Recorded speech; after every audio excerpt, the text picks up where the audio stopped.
Honorable Speaker. Honorable Speaker. Would the minister do da da da da da? Supplementary question. Pardon? Supplementary question, Honorable Speaker. Yes, that's Honorable Mutodi. Question to the Minister of Justice is that given the prevalence of the ritual murders, does the ministry or the government at large still support? Can you repeat your question? I'm not following. I'm saying, given the prevalence of the ritual murders, does the government or the Ministry of Justice, Legal and Parliamentary Affairs still support the death penalty removal from the Constitution? Thank you. Can you repeat your question? I'm saying, given the prevalence of the ritual murders, does government still support the removal of the death penalty from our Constitution? Thank you. Honorable Member,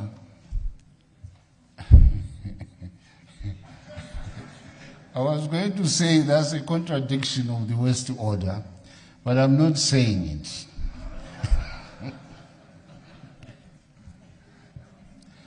Government policy has stated its position on the issue of death penalty. Why don't you await the proposed amendment of the bill and then debate accordingly on those issues when the bill is before the... Point of order, Mr. Speaker. Order. Point of order. Yes, please sit down, Honorable.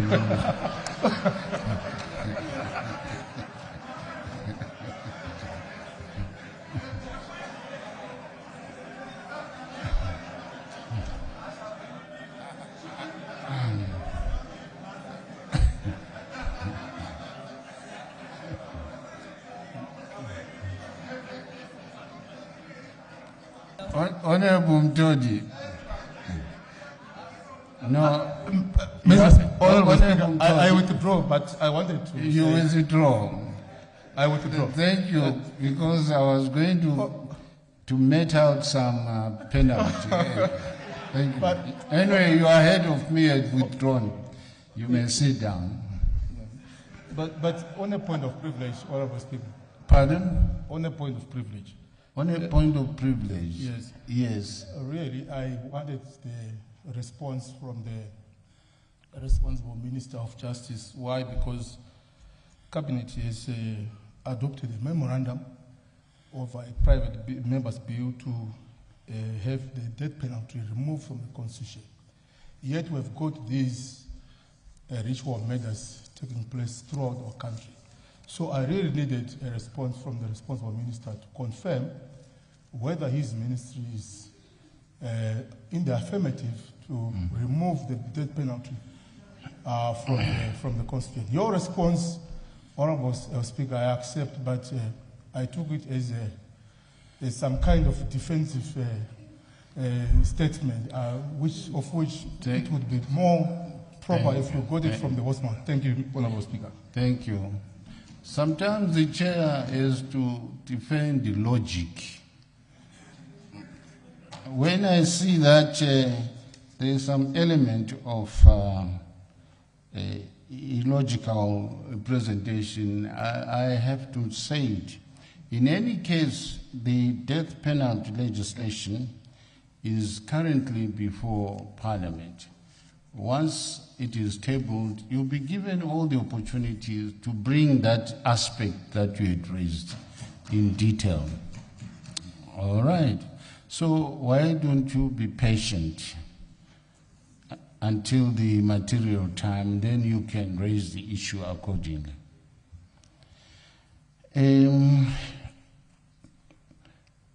Honorable Shumba, where are you?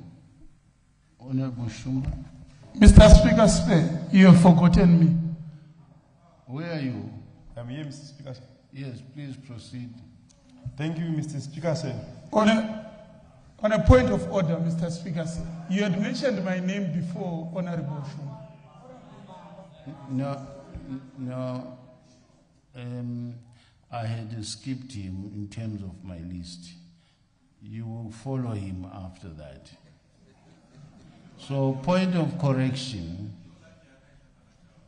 I agree with you. I said I made a mistake. And before? That is correct, Honorable Speaker. We have been servicing our debts, even the token payments, including having made provision for internal debt by way of treasury bills that will be maturing this year, as well as the token payments to the Paris Club. So we are making payments. They make a certain percentage of our monthly payouts. I'll get those exact figures, Honorable Speaker. Thank you. Thank you. I thought, any other supplementary question? Yes, please. Yes, Honorable James Mutodi, Central. Yes, please. Thank you, Mr. Speaker. The question is to the Deputy Finance. The declared debt that you have mentioned here, does it include the full and fair compensation for former commercial title deed holders?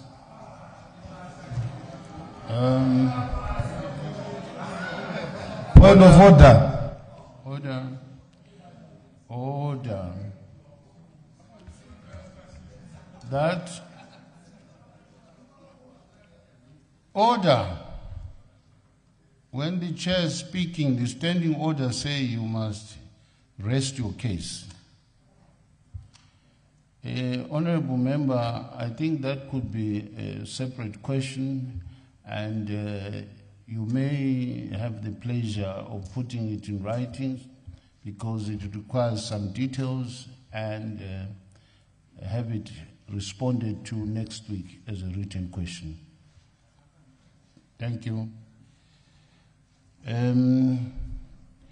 Honorable Mwambi.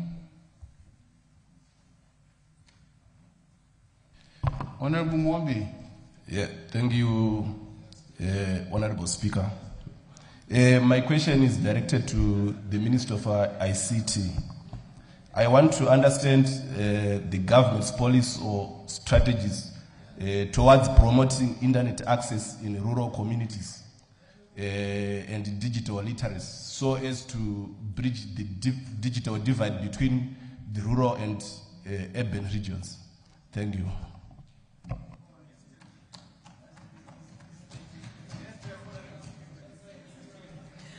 Good morning, good afternoon, Honorable Speaker, and indeed let me thank the Honorable Member for that question. Yes, he mentioned the issue of digital literacy and also accessibility, especially in the rural population. Indeed, we are very much overwhelmed as a ministry in us coming up with programs that would make sure that at least we enhance our digital literacy. What we have done is we've realized that when it comes to digital literacy, you will realize that it was a bit confined to certain areas, since we're doing it through our ICT labs that we're also instituting in schools. And at the same time, you realize that at Zimpost as well, we also have got ICT labs that we've also put in place there.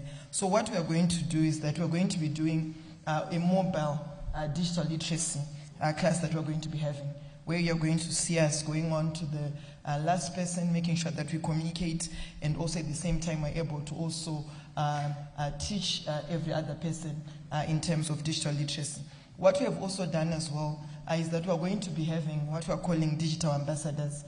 It's a program that we are starting, we're going to be launching at the beginning of March, where we are going to see, you're going to see us as the Minister of ICT together with our partners that we have, also going to every other person to also teach digital skills. And then on us speaking about the rural population, especially for this year, for us to be constructing 300 base stations across the country. And at the same time as well, especially at rural population, what we've also done is that we are, especially at schools, we are using VSAT technology. where you will see that at least it is satellite that we're also instituting. But however, it's something that we're also working towards so that at least we can bridge the digital divide so that at least every other person can also be able to access it. But however, it's something that we're working towards with the requisite budget, which I believe that you as Parliament and also together with us as a ministry, if we're going to be having quite an adequate budget, we'll also make sure that we work towards achieving this. Thank you. Honorable Minister, you've been once in the chair, you must address the chair. Any supplementary? There is none. Honorable. Sorry, supplementary, Mr. Speaker, sir. Which side? I can't see. Yes. Please proceed. Thank you, Mr. Speaker. Honorable Speaker. Honorable Speaker. What do the minister do?